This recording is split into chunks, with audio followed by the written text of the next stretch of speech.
The sun hung low in the sky, casting a warm orange glow over the streets of downtown. It was a quiet evening, the kind where people hurried home to enjoy the last moments of the day with family or friends. But for James Jimmy Thomas, an 85-year-old decorated war hero, this would not be a peaceful night. Jimmy had spent most of his life serving his country, fighting in the Korean War, and dedicating decades to his local community as a volunteer and mentor. His worn leather jacket, adorned with patches from the different units he'd served in, was a testament to his valor. His cane, solid wood with intricate carvings, was not just an aid to his aging body, but a symbol of a years that had passed, filled with memories of both triumph and loss. That evening, Jimmy had ventured out for a walk. It was something he had done for years, walking along the old part of town near the park where he used to jog in his youth. He wasn't one for sitting idly at home, and he took pride in still being able to walk without assistance. His steps were measured, slow but steady. As he turned the corner of Main Street, the roar of a motorcycle engine broke the evening calm.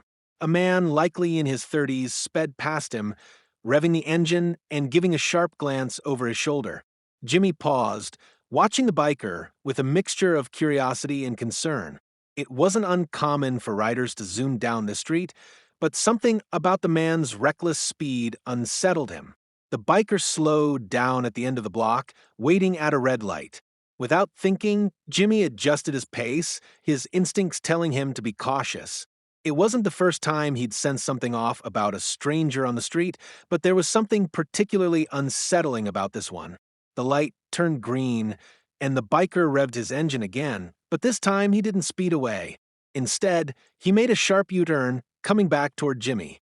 Without any warning, the man slammed on the brakes and jumped off the bike, storming toward Jimmy. "Old man," the biker yelled, his voice full of disdain. "You think you're tough walking around like you own the place?" Jimmy instinctively gripped his cane, his eyes narrowing as he assessed the young man. He knew better than to back down from confrontation. But he also knew this wasn't a fight he needed to get into. He didn't want to engage. He was too old for this, too wise to let a hothead provoke him. "Listen, young man," Jimmy said, his voice calm but firm, "I'm just walking home. No need to cause trouble." But the biker wasn't interested in reason. He pushed Jimmy roughly, sending him stumbling back onto the sidewalk. The old man grunted in pain, his cane falling from his hand and clattering to the ground.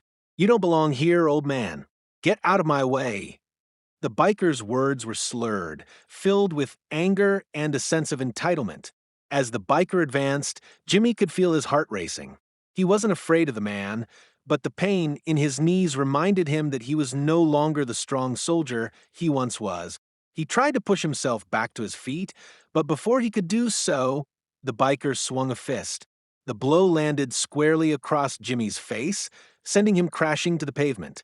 The world around him blurred, but through the haze of his vision, Jimmy saw the biker standing over him, grinning with malice. But then, just as quickly as the biker had appeared, the sound of screeching tires filled the air. Another vehicle sped into the scene, a black SUV, its engine growling like a beast.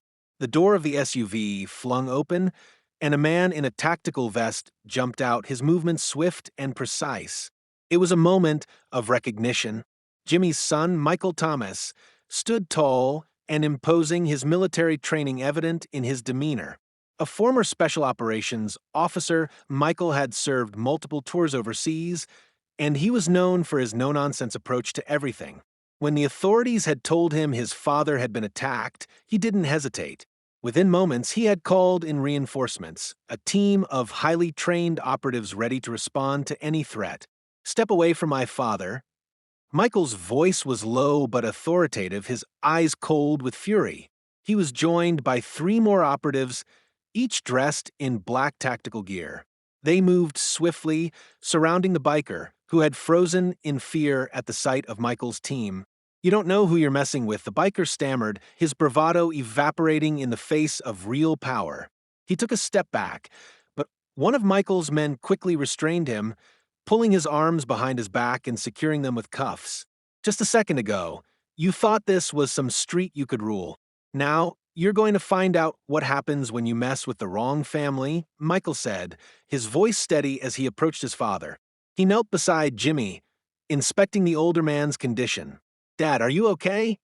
Michael's voice softened, the concern in his eyes clear. The rest of the team remained alert, keeping an eye on the now detained biker. Jimmy smiled weakly, rubbing his cheek where the punch had landed. I've had worse, he said, though his voice was strained. When I was in Korea, I never thought I'd see the day where I'd get knocked out by a punk on a bike. Michael chuckled softly, though his eyes remained serious. You've always been a fighter, Dad, and you still are.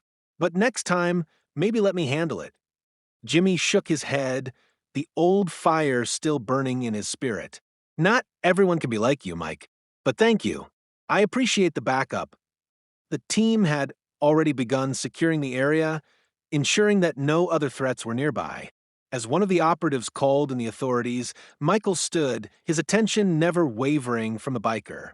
You think you can just hurt people and get away with it? Michael asked, his voice ice cold. The biker swallowed hard, his face paling as he realized the gravity of the situation. He had no idea who he was dealing with, but now he understood that he was out of his depth. As the sound of sirens grew louder, the biker's fate was sealed. He would face justice for the attack on a veteran, and Michael would ensure that his father would be taken care of. Let's get you out of here, Dad, Michael said, offering his father a hand. With the arrival of the authorities, the situation was brought under control. The biker was taken into custody, and Jimmy was given the medical attention he needed. Michael stayed by his father's side throughout the ordeal, ensuring that everything was handled. The news of the attack spread quickly, but so did the story of how an 85-year-old veteran had been protected by his son, a former Special Forces operative, and his team. It was a reminder that even in old age, veterans were never truly alone. They were still a force to be reckoned with, and their families would always be there to defend them.